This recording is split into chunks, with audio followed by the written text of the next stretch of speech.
All right, so we are officially downtown Long Beach, Formula Drift, round one. We've got the car and the pit space all set up. Dyno went good. Very happy with how the engine's performing, how the car feels, and really happy with how the car looks. We've got some really positive feedback from both the series and the fans and teams that have seen it so far. So I'm really looking forward to getting out on the track with it, getting some action shots, and seeing how the car's setup really performs this year. It's always really cool being down here in downtown Long Beach. It's one of the most unique courses because it is a street course. So all the turns are blind.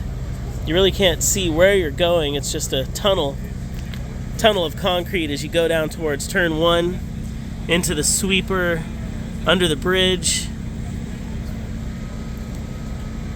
And then not only can you not really see where you're going, there's diversity of asphalt, concrete, parking spots. The road itself isn't continuous. We actually transition from a road to a parking lot to a street. So it's at least 3 or 4, maybe even 5 different segments of different concrete and asphalt. So there's a variety of traction out there. Really similar partnerships this year. Got to welcome back Renewable Lubricants, E-Flex, Mazda Tricks. Really happy kind of to represent them as well. Obviously with Mazda Tricks, get your rotary parts from Mazda Tricks. They've supplied me for years. I was an engine builder there for many years, and I still work with them as a private contractor very closely. So definitely recommend Mazda Tricks. And then E-Flex and Renewable Lubricants. If you don't notice the green theme on the car, they're kind of a green partnership. Renewable Lubricants being one of the leading manufacturers of non-petroleum based lubricants in the US. High performance, industrial, agricultural. Check it out. American made, really cool, high quality stuff. We've been running it for years. And then E-Flex, you can basically flex fuel any OEM car. I mean, they've got a pretty broad catalog, and that can, definitely help you out with fuel mileage, fuel cost. Although you do burn a little bit more ethanol here in the US, we've definitely had some fuel prices go up. And then there's the performance benefits. If you're running something boosted like I am, being able to do a little tuning and flex fuel is very handy. So we've been running ethanol for years, and the high octane and reliability and inexpensiveness of the fuel have really led us to use it as a favorite fuel of choice. And that kind of goes throughout the series. There's the majority of the cars out here running ethanol. I think I've talked about that before. We're running the Renewable Lubricants premix as well. If you're a rotary fan, you know what that's all about. If you're not, basically premix is fuel lubrication for the rotary engine. We got to have that.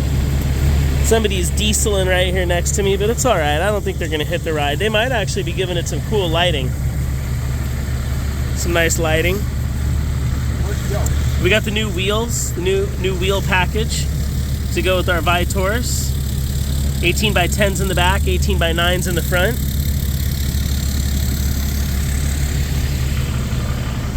And a little bit cleaned up on the interior, just some paneling, some heat shielding.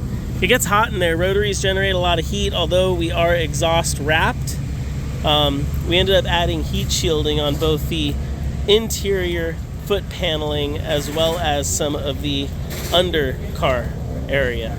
A little reduced heat transfer would be nice from the driver's standpoint.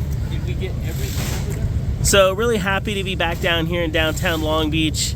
There's a lot of hustle and bustle going on. Teams are still loading in. We're still loading in, but the car setup is ready, and I'm ready to get out there. We did set up the car specifically for Long Beach because this is one of the shortest tracks, and we do have a 5-speed sequential. We're going to utilize the package, and we are running a pretty aggressive rear gear.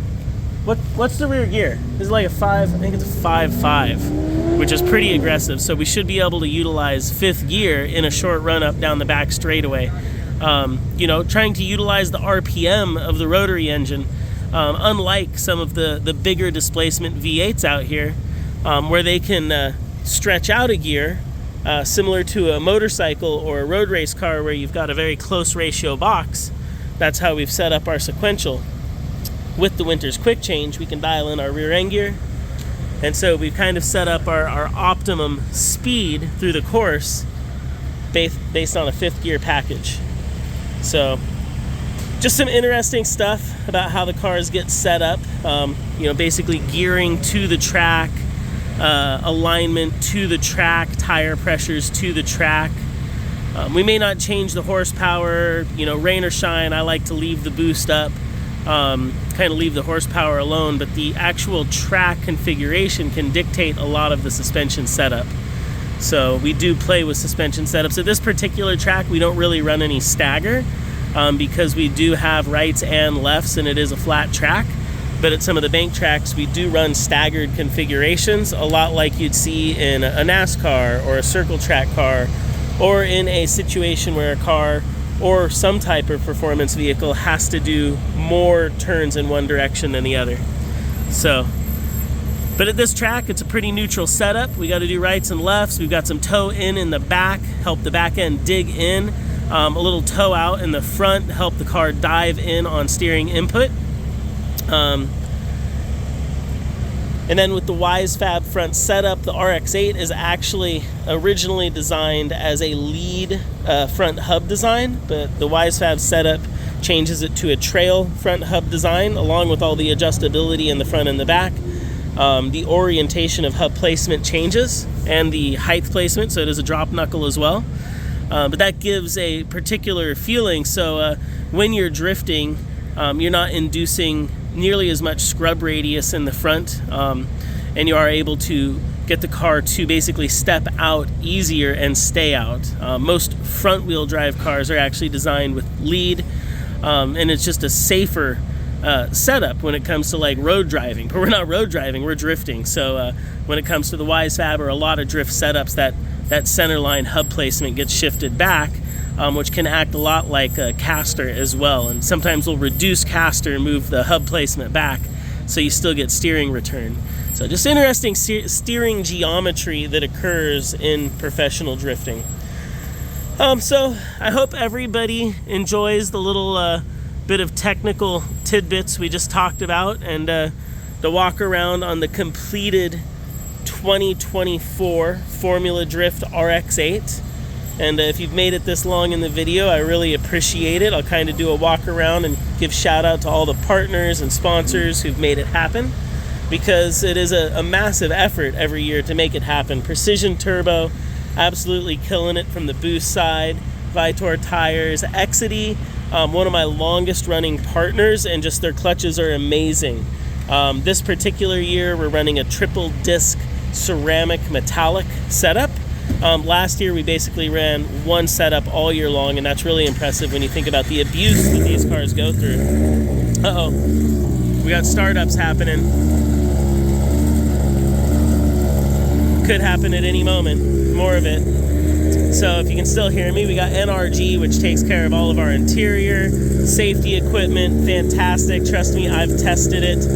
We've got the KMR edition seats, camo seat belts, and they are the 6 points, and I run a Hans, so trying to be as safe as possible.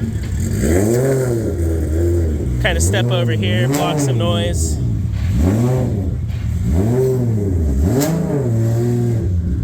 KMR edition steering wheel, also from NRG, and you can pick these up, they're available on the website. It's a beautiful night out here.